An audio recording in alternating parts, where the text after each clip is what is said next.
ধন্যবাদ এবং স্বাগত জানাচ্ছি আরেকটি ভিডিওতে। আজকে ভিডিওটি মূলত আপনাদের প্রশ্নের ভিত্তিতে আমাকে একটি প্রশ্ন করেছে। আসসালামু আলাইকুম স্যার, আমি গত কয়েক মাস কঠিন মানসিক সমস্যায় ভুগছি। আমি প্রবাসী। এখানে আমাদের আশেপাশে 2-3টি শহরে কোনো মানসিক চিকিৎসা নেই। আমার চিকিৎসা প্রয়োজন। মেডিসিন ডাক্তার দেখেছি, আমাকে আজ 2 মাস ধরে অ্যান্টি ডিপ্রেশন মেডিসিন দিচ্ছে। এগুলো আমার কোনো কাজ হচ্ছে না। খুবই দুঃখিত আপনার কথাটি শুনে যে আপনি প্রবাসী থাকছেন, কিন্তু আপনি যেখানে থাকেন সেখানেও থেকে 2-3 শহরেও কোনো রকমের মানসিক রোগের যে চিকিৎসক তারা নেই। আসলেই আপনি একটা কঠিন মুহূর্তের ভিতর দিয়ে আছেন এবং আমিও অনুভব করছি আসলে আপনার এখান থেকে বের হয়ে আসা সম্ভব দরকার, কেননা এটা আপনার জন্য অনেকটাই কষ্টের ব্যাপার। তো আমি আপনাকে হয়তো বা আরও সামনে থাকলে কিছু প্রশ্নের কথা আমি প্রশ্ন করতাম যে কয়েক মাস ধরে কঠিন মানসিক সমস্যায় ভুগছেন, কিন্তু আপনি কিন্তু বলেন না এক্স্যাক্টলি আসলে কোন সমস্যাটি আছে।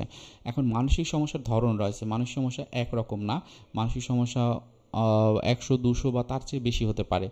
সো এই জায়গাটাতে আপনাকে প্রথমে আইডেন্টিফাই করতে হবে আপনি যে মানসিক সমস্যাটি থাকেন না কেন সেই মানসিক সমস্যা কি আপনার কয়েকটা জায়গাতে সমস্যা তৈরি হচ্ছে কিনা। যেমন নিজের কেয়ারিংয়ের জায়গা, ঠিকমতো গোসল করা, খাওয়া দাওয়া করা, তারপর হচ্ছে যে নিজের দাঁত ব্রাশ করা, তারপর হচ্ছে যে ঠিকমতো ঘুমানো, এইগুলো হচ্ছে কিনা।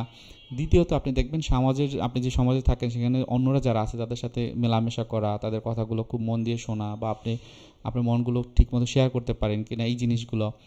এবং আপনি দেখবেন যে আপনার ভিতরে অনেক বেশি ডিপ্রেশন বা মানসিক চাপ হচ্ছে কিনা, প্যানিক অ্যাটাক হচ্ছে কিনা, আপনার ভিতরে অনেক বেশি স্ট্রেস হচ্ছে কিনা, বা ওসিডিতে যে সিমটমগুলো থাকে অতিরিক্ত চিন্তা, অনিশ্চয়তা বা অনেক সন্দেহ করা, এই জিনিসগুলো আছে কিনা।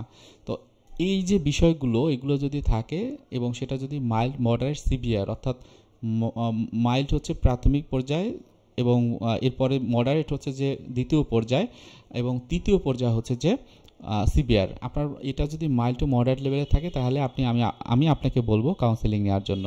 সেক্ষেত্রে আপনি অনলাইনেও কাউন্সেলিং নিতে পারবেন, কারণ আমি দেখেছি যে অনেকে প্রবাসে থাকে কিন্তু এই দেশে এসে এর চিকিৎসাটি নিবে এরকম একটা ধারণা তাদের ভিতরে থাকে, কিন্তু তারা কিন্তু কষ্টে থাকে। আমি বলবো যে এটা কখনোই আপনারা করবেন না, কারণ এই দেশে এসেও আপনাকে চিকিৎসাটি থেকে নিতে হবে। আপনি হয়তো বা এই দেশে থাকলে আপনার 6 মাস এক বছর একটানা আপনার কাউন্সেলিং নিতে হবে, প্রতি সপ্তাহে একটি করে। আপনি যদি সাইকিয়াট্রিক মেডিসিন নেন সেক্ষেত্রেও আপনাকে এই যে প্রতি সপ্তাহে আপনাকে আসতে হবে না তার কাছে, কিন্তু 2 সপ্তাহ বা 3 সপ্তাহ বা 1 মাস পর পর আসতে হবে তার কাছে।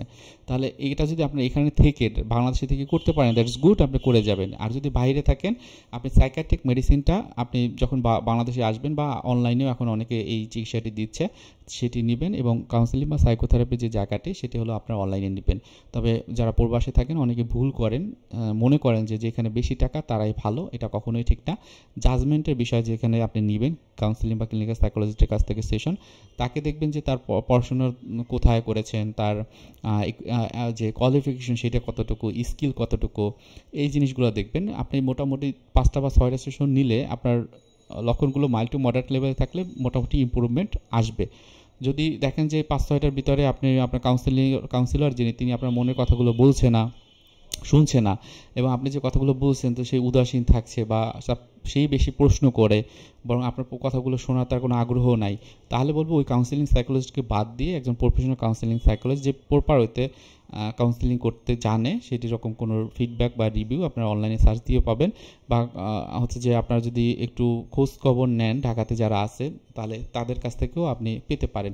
খুব বেশি সমস্যা হলে আপনি কোথায় আছেন, কী ধরনের চিকিৎসা নিতে চান, আপনার ফাইন্যান্সিয়াল ইস্যু সব কিছু যদি আমাদের এই যে ইউটিউব চ্যানেলে আপনি জানান, ইউটিউব চ্যানেলের মাধ্যমে, তাহলে আমাদের এখান থেকে আমরা হেল্প করব আপনাকে। সো এই হচ্ছে বিষয়। আর অ্যান্টি ডিপ্রেশন খাচ্ছেন, আমি বলবো যে শুধুমাত্র ওষুধ না, আপনি অবশ্যই কাউন্সেলিংও নেবেন, কারণ ওষুধ এবং কাউন্সেলিং দুটোই হচ্ছে যে মানসিক রোগের চিকিৎসার ক্ষেত্রে খুবই গুরুত্বপূর্ণ চিকিৎসা পদ্ধতি, যেটা অবশ্যই দরকার। সো ভালো থাকেন, সুস্থ থাকেন। ভবিষ্যতে আপনার অবস্থা কী হয় বা আপনার আপডেট কী অবশ্যই জানাবেন। আসসালামু আলাইকুম।